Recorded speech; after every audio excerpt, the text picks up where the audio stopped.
इसके लिए हमारा एरिया वेक्टर डायरेक्शन ये रही है। तो यहाँ पर LXT है, तो अगर ये एरिया है इस डायरेक्शन के लिए पॉजिटिव। हेलो बच्चों, क्या हाल, पढ़ाई जोरों पर। चलिए आज एक टॉपिक डिस्कस करते हैं, बहुत सी जगहों पे नाम आता है एरिया वेक्टर।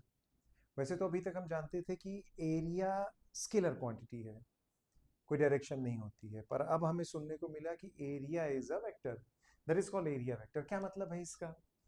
जहाँ भी हम गॉस लॉ में पढ़ते हैं कि फ्लक्स निकालना है, टोटल फ्लक्स निकालना है, इलेक्ट्रिक फ्लक्स निकालना है, मैग्नेटिक फ्लक्स निकालना है, वहाँ पर एक टर्म आता है एरिया वेक्टर। तो सबसे पहले समझते हैं एरिया वेक्टर है क्या।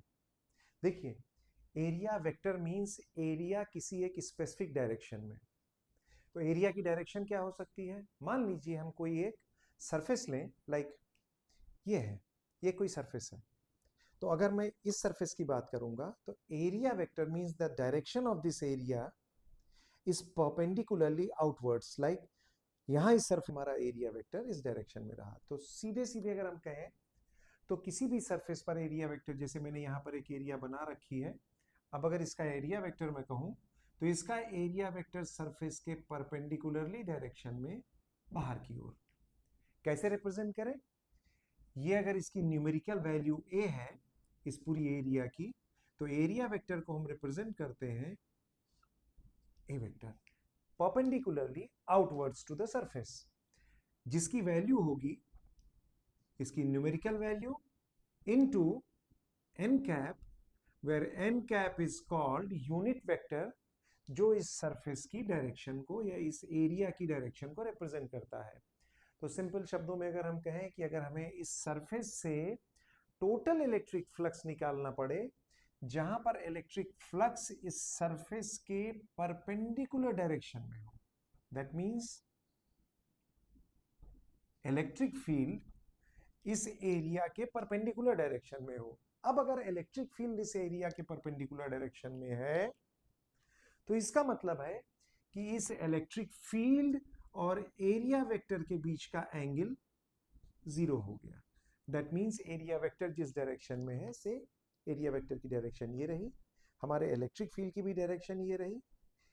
इलेक्ट्रिक फील्ड एरिया के तो परपेंडिकुलर है, लेकिन एरिया वेक्टर की डायरेक्शन में है। इसका मतलब हुआ कि एरिया वेक्टर और इलेक्ट्रिक फील्ड के बीच का एंगल जीरो है। तो हम जानते हैं कि अगर हमें टोटल फ्लक्स निकालना होता था इलेक्ट्रिक फ्लक्स, तो हम कहते थे phi E is equal to electric field E dot A. अब चूंकि थीटा जीरो है, इसलिए इसको हम कहते हैं E A cos theta is zero, तो it's value is phi E is equal to E A. Simple. ये सिर्फ उस कंडीशन के लिए है जहां पर इलेक्ट्रिक फील्ड और एरिया वेक्टर दोनों सेम डायरेक्शन में हो। अब एक दूसरी शर्त आती है, क्या? कि अगर हमारी इलेक्ट्रिक फील्ड और एरिया वेक्टर दोनों सेम डायरेक्शन में ना हो, मान लीजिए हमारा एरिया वेक्टर ऐसे रहा, ये है, ये एरिया है। तो अगर ये एरिया है तो हमारा एरिया वेक्टर सरफेस पे परपेंडिकुलरली आउटवर्ड्स ये डायरेक्शन हुई, जबकि इलेक्ट्रिक फील्ड हमारी उसी डायरेक्शन में है। तो कहते हैं सर, अगर हमें फ्लक्स निकालना है, इलेक्ट्रिक फ्लक्स निकालना है, तो इलेक्ट्रिक फ्लक्स की डेफिनेशन के हिसाब से फ्लक्स हमेशा सरफेस के परपेंडिकुलरली आउटवर्ड्स होना चाहिए। तो हमें यहां पर इस सरफेस का एक कंपोनेंट निकालना पड़ेगा जो इलेक्ट्रिक फील्ड के, ध्यान से सुनिएगा, हमें इस सरफेस का एक कंपोनेंट निकालना पड़ेगा जो इलेक्ट्रिक फील्ड के परपेंडिकुलर हो। मतलब अगर हमारा एरिया वेक्टर ये था, तो हमें इसका एक कंपोनेंट निकालना पड़ेगा जो इलेक्ट्रिक फील्ड के परपेंडिकुलर डायरेक्शन में हो, या दूसरे शब्दों में कहें तो फिर से इस सरफेस पर जो इलेक्ट्रिक फील्ड और एरिया वेक्टर के बीच का एंगल है उसे जीरो करना है। तो अगर यहां पर हम देखें कि हमारा जो एरिया है, ये सरफेस है, सरफेस के एरिया वेक्टर और इलेक्ट्रिक फील्ड के बीच का एंगल थीटा है, तो मुझे इस सरफेस को इलेक्ट्रिक फील्ड के परपेंडिकुलर लाने के लिए उतने ही एंगल से घुमाना पड़ेगा जितना इलेक्ट्रिक फील्ड और एरिया वेक्टर के बीच का एंगल है, दैट इज थीटा। इसका मतलब हुआ कि अगर ये मेरी टोटल सरफेस S है तो S का एक कंपोनेंट इस डायरेक्शन में निकालना पड़ेगा and that will be S cos theta. तो एक काम करते हैं, हम एक बहुत छोटा सा यहां पर एक छोटी सी एरिया ले लेते हैं ds। अब अगर इस ds का एक कंपोनेंट में इस डायरेक्शन में निकालूं तो ये छोटी सी जो एरिया होगी इसकी वैल्यू हो गई ds cos थीटा। इसका मतलब है कि अगर मैं जो इलेक्ट्रिक फील्ड है उससे और ds cos थीटा के बीच का ds cos थीटा के बीच का एंगल निकालूं, वो एंगल होगा हमारा 0। इसका मतलब है अगर मैं इस छोटी सी सरफेस से, इस ds सरफेस से फ्लक्स कैलकुलेट करूं d phi e, it's value will be electric field E ds cos theta, या हम इसको कह सकते हैं E डॉट ds। तो ये तो हमारा छोटा सा, इस छोटी सी एरिया से जो फ्लक्स बाहर जा रहा है उसकी वैल्यू हो गई। Now if we need to find out the total flux through this surface, तो टोटल फ्लक्स हो जाएगा, ये फ्लक्स इलेक्ट्रिक भी हो सकता है, ये फ्लक्स मैग्नेटिक भी हो सकता है, तो we write it as phi, total flux phi is equal to, integrate कर दें, that is E dot ds and this is integrated on the whole surface, तो इसको हम surface integral भी कहते हैं। तो it is the surface integral of E dot ds, और दूसरे शब्दों में हम अगर कहें तो this is the total electric flux या total magnetic flux। magnetic flux के केस में यहां पर सिर्फ हमारी मैग्नेटिक फील्ड वेक्टर आ जाएगा, या मैग्नेटिक फ्लक्स या मैग्नेटिक इंडक्शन आ जाएगा B। यहां पर इलेक्ट्रिक फील्ड है तो ये इलेक्ट्रिक फील्ड के लिए E लिखा गया है, तो इलेक्ट्रिक फील्ड के लिए E dot ds, magnetic field के लिए B डॉट ds।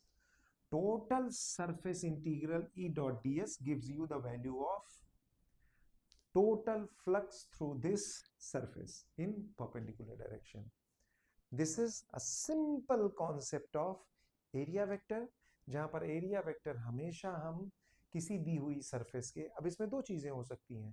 अगर हमारी इलेक्ट्रिक फील्ड, मान लीजिए हम इस सरफेस की बात करें तो यहाँ पर इलेक्ट्रिक फील्ड, बहुत इंपॉर्टेंट पॉइंट है, इलेक्ट्रिक फील्ड यहाँ बाहर जा रहा है, एरिया वेक्टर भी यहाँ बाहर जा रहा है, तो इस पर्टिकुलर केस के लिए थीटा की वैल्यू 0 हो जाएगी।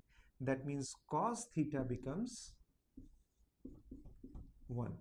टोटल हमारा फ्लक्स हो जाएगा सरफेस इंटीग्रल E ds, या अगर हम इसको E को बाहर ले आए तो integral of ds gives you the area of the surface.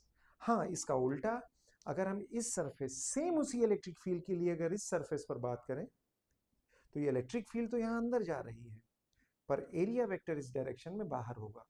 मतलब इसी केस में हमारे थीटा की वैल्यू हो जाएगी 180।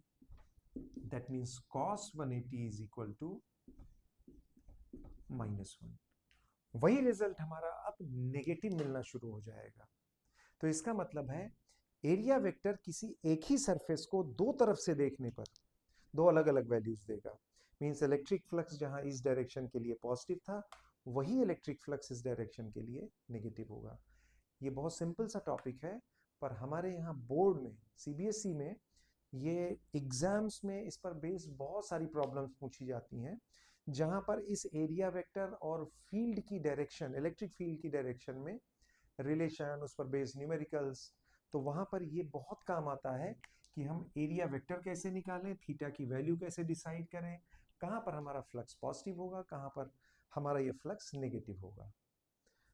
आशा करता हूं कि टॉपिक ये क्लियर हो गया होगा।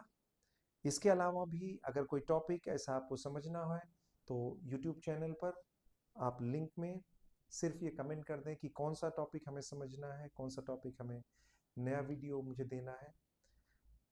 होप ये वीडियो आपको पसंद आए। Like it, subscribe it, share it. कोई आपके जो जानने वाले हों, कोई आपके यार दोस्त हों, कोई आपके घर में छोटे बच्चे हों जो ये टॉपिक पढ़ रहे हों, उनको बिल्कुल शेयर कीजिए और चैनल को सब्सक्राइब कीजिए। Wish you all good luck for your exams. Thank you.